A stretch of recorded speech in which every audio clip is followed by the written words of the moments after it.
ನೋಡ್ರಿ, ನಾಗೇಂದ್ರ ಅವರು ಏನು ಭ್ರಷ್ಟಾಚಾರ ಮಾಡಿದಾನ ಅನ್ನೋಂಥ ವಿಚಾರದ ಬಗ್ಗೆ ಸನ್ಮಾನ್ಯ ಹಿರಿಯ ನಾಯಕರು, ಮಾಜಿ ಮುಖ್ಯಮಂತ್ರಿಗಳು, ಅಂದಿನ ಮುಖ್ಯಮಂತ್ರಿಗಳಾದಂಥ ಸಿದ್ದರಾಮಯ್ಯ ಸಾಹೇಬರು ಕೂಡ 187 ಕೋಟಿ ರೂಪಾಯಿ ಭ್ರಷ್ಟಾಚಾರ ಆಗಿದೆ. ಅದರಲ್ಲಿ 100 ಕೋಟಿ ರೂಪಾಯಿ ಬೇರೆ ಬ್ಯಾಂಕಿಗೆ ವರ್ಗಾವಣೆ ಮಾಡಿದ್ರು.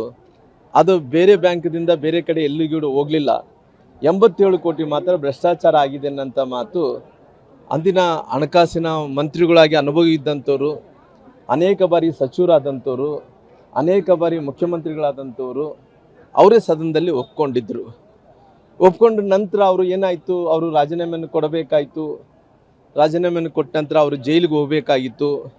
ಜೈಲಿಗೆ ಹೋಗಿ ಪುನಃ ವಾಪಸ್ ಕೂಡ ಬಂದು ಇವತ್ತು ಅವರು ಶಾಸಕರಾಗಿ ಮುಂದುವರಿತಾ ಇದ್ದಾರೆ.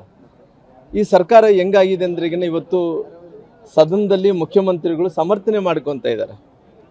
ಇವತ್ತು ಸಾಕಷ್ಟು ಮಂದಿ ಬಡವ್ರ ಮಕ್ಕಳ ಭವಿಷ್ಯ ಅಂದ್ರೆಗಿನ ಎಸ್ ಸಿ ಎಸ್ ಟಿ ಮಕ್ಕಳು ಎಲ್ಲಿ ಹೋಗ್ತಾರೆ? ಭಾಳಷ್ಟು ಮಂದಿ ತಾಯಂದ್ರೆಲ್ಲರೂ ಕೂಡ ಈ ಸ್ಕಾಲರ್ಶಿಪ್ಗಳ ಮೇಲೆ ಅವಲಂಬಿತರಾಗಿರ್ತಾರೆ. ಮಕ್ಕಳು ಓದ್ಕೊತಾ ಇದ್ದಾರೆ ಅಂದ್ರೆಗಿನ ಸರ್ಕಾರ ಸಪೋರ್ಟ್ ಮಾಡ್ತಾ ಇದೆ ಅಂತೇಳಿ ತಿಳ್ಕೊಂಡಿರ್ತಾರೆ. ಈ ಸರ್ಕಾರದ ಪರಿಸ್ಥಿತಿ ಏನಾಗಿದೆ ಅಂದ್ರೆಗಿನ ಕಿವಿ ಇದ್ದರೂ ಕೂಡ ಇವತ್ತು ಒಂದು ರೀತಿ ಕಿವಿ ಇಲ್ಲಾರ್ದಂತೆ ಆಗಿದೆ. ಜೊತೆಲಿ ಕಣ್ಣಿದ್ರೂ ಕೂಡ ಕುರುಡನಾಗಿ ಕಾಣ್ತಾ ಇದೆ. ಜೊತೆಲಿ ಮನಸ್ಸಿದ್ರೂ ಕೂಡ ಮನಸ್ಸಾಕ್ಷಿ ಇಲ್ಲಾರ್ದಂತೆ ಇವತ್ತು ಸರ್ಕಾರವನ್ನು ಕೂಡ ನಡ್ಕೊತಾ ಇದೆ. ಹಂಗಾಗಿ ಈ ಸರ್ಕಾರದಲ್ಲಿ ಯಾವ ರೀತಿಯಲ್ಲಿ ಏನೆಂದು ಕರಿಬೇಕಂದೇಳಿ ಕೂಡ ಒಂದು ಕೂಡ ಗೊತ್ತಾಗ್ತಾ ಇಲ್ಲ. ಕಾಂಗ್ರೆಸ್ಸಲ್ಲಿ ಹುದ್ದೆ ಸಿಗಬೇಕಂದ್ರೆ, ಕಾಂಗ್ರೆಸ್ಸಲ್ಲಿ ಮಂತ್ರಿ ಸ್ಥಾನ ಸಿಗಬೇಕಂದ್ರೆ ಅವ್ರು ಭ್ರಷ್ಟಾಚಾರ ಮಾಡಲೇಬೇಕಾಗಂಥ ಒಂದು ಹೊಸ ಸಂಪ್ರದಾಯವನ್ನು ಕೂಡ ಹಾಕುವಂಥ ಕೆಲಸ ಆಗ್ತಾಯಿದೆ. ಸುಮಾರಾಗಿ ಕಾಂಗ್ರೆಸ್ ಅಧಿಕಾರ ಸಿಗಬೇಕಾದ್ರಿಗಿನ ಸುಮಾರಾಗಿ ಅವರು ಬ್ಯಾಕ್ಗ್ರೌಂಡ್ ಇದಕ್ಕಿಂತ ಮುಂಚೆ ಎಷ್ಟು ಒಳ್ಳೆಯವನು ಎಷ್ಟು ಕೆಟ್ಟವನು ಅಂತ ನೋಡ್ತಾ ಇದ್ರು. ಅವನ ಮೇಲೆ ಎಷ್ಟು ಕೇಸಸ್ ಇದಾವೆ ಅನ್ನೋಂಥದ್ದು ಕೂಡ ನೋಡೋಂಥ ಕೆಲಸ ಆಗ್ತಾಯಿದೆ. ಹಂಗಾಗಿ ಇವತ್ತು ಅಷ್ಟು ಕೇಸಸ್ ಇದ್ದಂಥವ್ರು ಮಾತ್ರ ಮಂತ್ರಿ ಸ್ಥಾನವನ್ನು ಕೊಡೋಂಥ ಕೆಲಸ ಆಗ್ತಾಯಿದೆ. ಇವತ್ತು ಕಾಂಗ್ರೆಸ್ನಲ್ಲಿ ಸಚಿವರು ಆಗಬೇಕಾದ್ರಿಗಿನ ಹಣವನ್ನು ಲೂಟಿ ಮಾಡಬೇಕು, ಭ್ರಷ್ಟಾಚಾರ ಮಾಡಬೇಕು, ಅಂಥವ್ರಿಗೆ ಮಾತ್ರ ಅವಕಾಶವನ್ನು ಸಿಗುತ್ತೆ ಅನ್ನೋಂಥದ್ದು ನಾನು ಹೇಳ್ತಾ ಇಲ್ಲ, ಕಾಂಗ್ರೆಸ್ಸಿನ ಶಾಸಕರು ಕೂಡ ಹೇಳೋಂಥ ಕೆಲಸ ಕೂಡ ಆಗ್ತಾಯಿದೆ. ಇವತ್ತು ಎಲ್ಲಿ ಕಾಂಗ್ರೆಸ್ಸಿನ ಹೈಕಮಾಂಡ್ಗೆ ಎಷ್ಟು ಭ್ರಷ್ಟಾಚಾರ ಮಾಡಿ ಎಷ್ಟು ಹಣವನ್ನು ಕಾಂಗ್ರೆಸ್ ಹೈಕಮಾಂಡ್ ಕೊಟ್ಟರೆ ಅಂಥವ್ರಿಗೆ ಮಂತ್ರಿ ಸ್ಥಾನವನ್ನು ಕೂಡ ಕೊಡೋಂಥ ಕೆಲಸ ಆಗ್ತಾಯಿದೆ. ಇವತ್ತು ನಾಗೇಂದ್ರ ಅವರು ಇವೆಲ್ಲ ಕೂಡ ನಾನು ಹೇಳೋಂಥ ಮಾತು ಇಷ್ಟೇ, ಅವರು ಎಲ್ಲವನ್ನು ಕೂಡ ಮಾಡಿ ಹೈಕಮಾಂಡ್ಗೆ ಮುಡಿಸಿ ಮತ್ತೆ ಮಂತ್ರಿ ಆಗುವಂಥ ಕೆಲಸ ಕೂಡ ಆಗಿದೆ. ಹಂಗಾಗಿ ಇವತ್ತು ಎಲ್ಲ ರೀತಿಯಲ್ಲೂ ಕೂಡ ಜಗತ್ತಿನ ಜನರು, ದೇಶದ ಜನರು, ರಾಜ್ಯದ ಜನರು ಸೂಕ್ಷ್ಮವಾಗಿ ಕೂಡ ಗಮನಿಸುವಂಥ ಕೆಲಸ ಮಾಡ್ತಿದೆ. ನಮ್ಮ ಒತ್ತಾಯ ಒಂದೇ ಒಂದು, ನಾಗೇಂದ್ರ ಅವರು ರಾಜೀನಾಮೆ ಮಾಡಬೇಕು. ಭಾರತೀಯ ಜನತಾ ಪಾರ್ಟಿ ಎಲ್ಲಿ ತನಕ ನಾಗೇಂದ್ರ ಅವರು ರಾಜೀನಾಮೆಯನ್ನು ಕೊಡೋಣ ಅಲ್ಲಿ ತನಕ ಉಗ್ರವಾದಂಥ ಹೋರಾಟವನ್ನು ಕೂಡ ಮಾಡೋಂಥ ಕೆಲಸ ಆಗ್ತದೆ. ನೋಡ್ರಿ, ನಾಗೇಂದ್ರ ಅವರು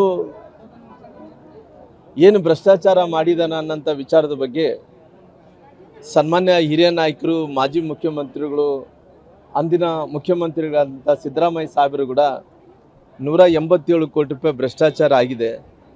ಅದರಲ್ಲಿ 100 ಕೋಟಿ ರೂಪಾಯಿ ಬೇರೆ ಬ್ಯಾಂಕಿಗೆ ವರ್ಗಾವಣೆ ಮಾಡಿದ್ರು. ಅದು ಬೇರೆ ಬ್ಯಾಂಕ್ದಿಂದ ಬೇರೆ ಕಡೆ ಎಲ್ಲಿಗೂ ಹೋಗಲಿಲ್ಲ. 87 ಕೋಟಿ ಮಾತ್ರ ಭ್ರಷ್ಟಾಚಾರ ಆಗಿದೆ ಅನ್ನೋಂಥ ಮಾತು ಅಂದಿನ ಹಣಕಾಸಿನ ಮಂತ್ರಿಗಳಾಗಿ ಅನುಭವ ಇದ್ದಂಥವ್ರು, ಅನೇಕ ಬಾರಿ ಸಚಿವರಾದಂಥವ್ರು, ಅನೇಕ ಬಾರಿ ಮುಖ್ಯಮಂತ್ರಿಗಳಾದಂಥವ್ರು ಅವರೇ ಸದನದಲ್ಲಿ ಒಪ್ಕೊಂಡಿದ್ದರು. ಒಪ್ಕೊಂಡ ನಂತರ ಅವರು ಏನಾಯಿತು, ಅವರು ರಾಜೀನಾಮೆಯನ್ನು ಕೊಡಬೇಕಾಯಿತು. ರಾಜೀನಾಮೆಯನ್ನು ಕೊಟ್ಟ ನಂತರ ಅವರು ಜೈಲಿಗೆ ಹೋಗಬೇಕಾಗಿತ್ತು.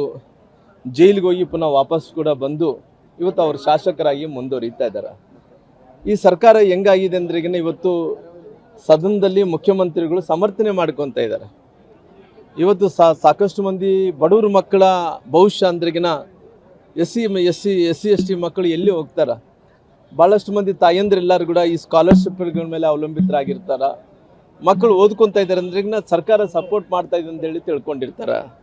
ಈ ಸರ್ಕಾರದ ಪರಿಸ್ಥಿತಿ ಏನಾಗಿದೆ ಅಂದ್ರೆಗಿನ ಕಿವಿ ಇದ್ದರೂ ಕೂಡ ಇವತ್ತು ಒಂದು ರೀತಿ ಕಿವಿ ಇಲ್ಲಾರ್ದಂತೆ ಆಗಿದೆ.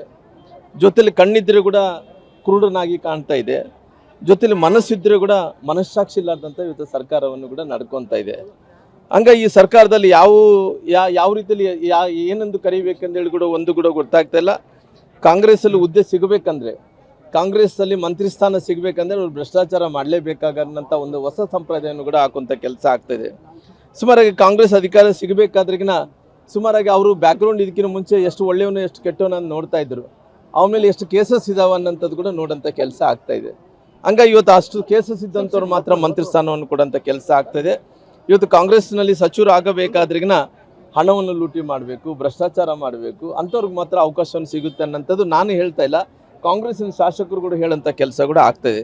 ಇವತ್ತು ಎಲ್ಲಿ ಕಾಂಗ್ರೆಸ್ಸಿನ ಹೈಕಮಾಂಡ್ಗೆ ಎಷ್ಟು ಭ್ರಷ್ಟಾಚಾರ ಮಾಡಿ ಎಷ್ಟು ಹಣವನ್ನು ಕಾಂಗ್ರೆಸ್ ಹೈಕಮಾಂಡ್ ಕೊಟ್ಟರೆ ಅಂಥವ್ರಿಗೆ ಮಂತ್ರಿ ಸ್ಥಾನವನ್ನು ಕೂಡ ಕೊಡೋಂಥ ಕೆಲಸ ಆಗ್ತದೆ.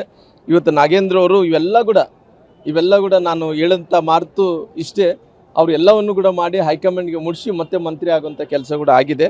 ಹಂಗಾಗಿ ಇವತ್ತು ಎಲ್ಲ ರೀತಿಯಲ್ಲೂ ಕೂಡ ಜಗತ್ತಿನ ಜನರು, ದೇಶದ ಜನರು, ರಾಜ್ಯದ ಜನರು ಸೂಕ್ಷ್ಮವಾಗಿ ಕೂಡ ಗಮನಿಸುವಂಥ ಕೆಲಸ ಮಾಡ್ತಿದೆ. ನಮ್ಮ ಒತ್ತಾಯ ಒಂದೇ ಒಂದು, ನಾಗೇಂದ್ರ ಅವರು ರಾಜೀನಾಮೆ ಮಾಡಬೇಕು. ಭಾರತೀಯ ಜನತಾ ಪಾರ್ಟಿ ಎಲ್ಲಿ ತನಕ ನಾಗೇಂದ್ರ ಅವರು ರಾಜೀನಾಮೆ ಕೊಡೋಣ ಅಲ್ಲಿ ತನಕ ಉಗ್ರವಾದಂಥ ಹೋರಾಟವನ್ನು ಕೂಡ ಮಾಡೋಂಥ ಕೆಲಸ ಆಗ್ತದೆ.